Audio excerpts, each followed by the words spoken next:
Heritage Day, when the debate over foreign nationals and racism rages on. Some farm attacks have been described as racial attacks, while yesterday's march to the Nigerian Embassy over human trafficking has been labelled as xenophobic.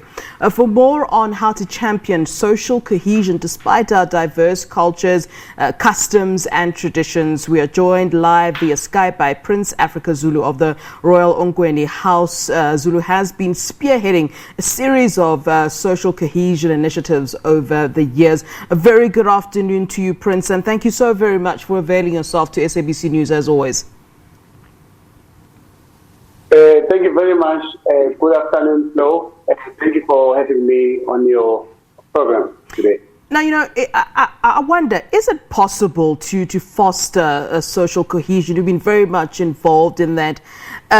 Is it possible through our different cultures? And as you know, today we're celebrating Heritage Day in the country, and there's so many different cultures. How possible, within kind of adhering to our own and respecting our own cultures, our own heritages, how possible is it to also have that social cohesion and living peacefully and well with others?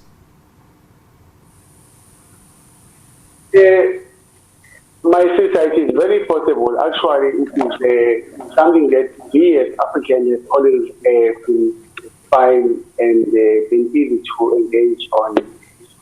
Because, you know, all Africans in general, there is something in common across all of them, that they have a high respect for one another's culture. Mm-hmm. So I'll take, for instance, how we as a Zulus have been raised. We've been raised to respect the cultures of the Sotho, all other nationalities, you know, that are sharing the space in the continent, in the southern hemisphere with us. So it is highly possible.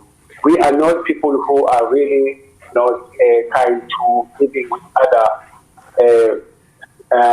nationals. Yeah. However, this new democracy, we are still also grasping with some of the challenges. I think all of us, as a nation that comes from outside South Africa, as a nation in some ways, we still become the victims of the resources, because all these problems that we see all around, all of them, they all have that one common factor, and which is the sharing of resources, how the resources are distributed to all of us. And these things that come out as corruption elsewhere and mismanagement of resources, they come to haunt us as a community that should be living together, because when certain individuals or certain nationalities are seen to sort of enjoying more better benefits, problems start with a kind of that hatred.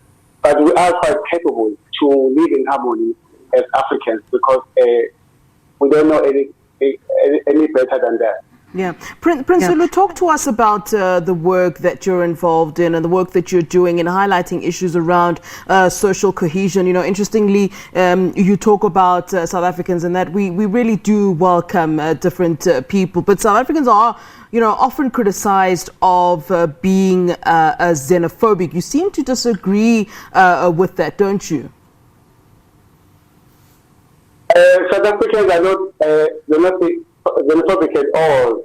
In fact, we are known for extending our hands. If you're looking at the population of Nigerians that are in South Africa, is quite a huge population. And if South Africans were xenophobic, they were not going to allow the Nigerians to have food here.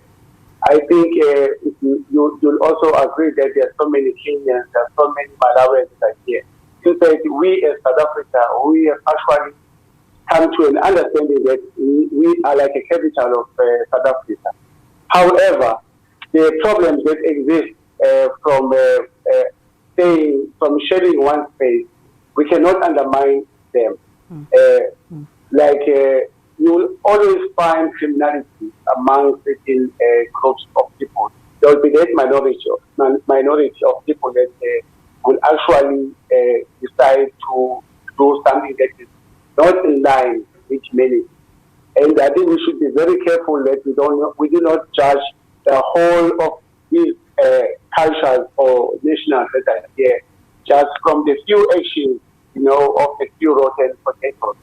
But the fault is also ours as a country that once we allow, and I say this over and over again, that once we are good hosts and we are open to all our African neighbors, we also did not put much effort in terms of resources towards social cohesion.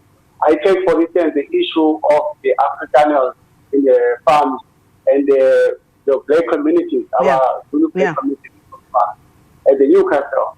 And I've said this thing to the Department of Rural Development to say that you cannot say you are just about farming, but you are also dealing with people here who come from different backgrounds.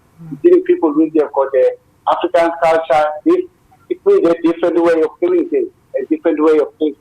And then you also got an issue of classes. So there are so many reasons for why we can have everything going wrong. So why don't we invest in social cohesion programs? Because all these people, they have their culture, they've got their heritage. So that the day problem comes, these people are used to holding negotiations and talking and engaging. And if you're looking at their conversation from their meetings, one of the most alphabet that really was common in their complaint was that they seem to be sort of ignored. There seems to be no communication. It's always reaction when these problems come.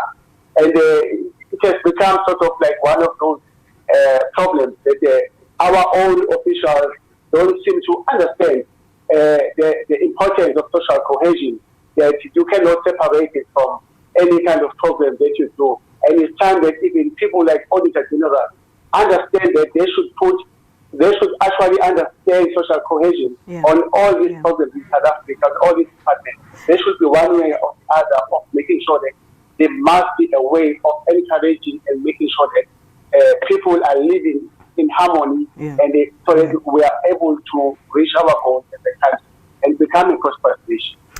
Prince Zulu, just in closing, we have a question of the day today that we have been throwing at our viewers, and I'm going to throw it to you too and ask you that question that we are asking this afternoon on the show of how South Africans can play an active role in preserving their heritage. How do we do that? I think we should just do what our ancestors have taught us. Everything that we know it from our parents and our great-grandparents. Everything is through the history that you've been told through oral. I think it's a matter of, again, going back to prioritizing the role and the position of the elders among our community. The elders have been known to be the archives of the nation. And all that we will know that will take into the future as the future elders is what is the respect that we have given to our elders enough that they share all the information that we need to know about our heritage. And if it does that, it is a matter of just sticking to oral history and also maintaining what our kings and our traditional leaders are sharing with us in terms of preserving our heritage, how best to move forward. All right. Prince Zulu.